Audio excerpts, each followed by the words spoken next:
سکتا ہے حضرات محترم۔ اب آئیے حاجی امداد اللہ مہاجر مکی رحمۃ اللہ تعالی علیہ، بولے سبحان اللہ۔ آپ کے خلیفہ مولانا کرامت اللہ، انہوں نے سوال لکھا کہ درود تاج پڑھ سکتے ہیں یا نہیں؟ انہوں نے لکھا کہ درود تاج پڑھنا لوگ کہتے ہیں یہ شرک ہے۔ درود تاج پڑھنا، ہم درود پاک پڑھتے ہیں نا، تو کہا کہ درود تاج پڑھنا یہ شرک ہے یا نہیں؟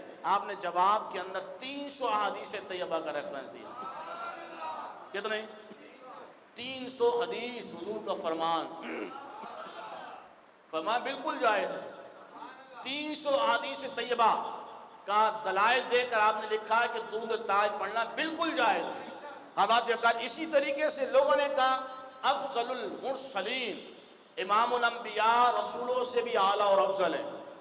اس مسئلے پر جب آپ سے سوال پوچھا گیا تو آپ نے 100 سے زائد احادیث طیبہ کا ریفرنس پیش کیا۔ یہ آپ کو میں بتا رہا ہوں کہ احادیث طیبہ پر امام احمد رضا کی کتنی گرفت ہے۔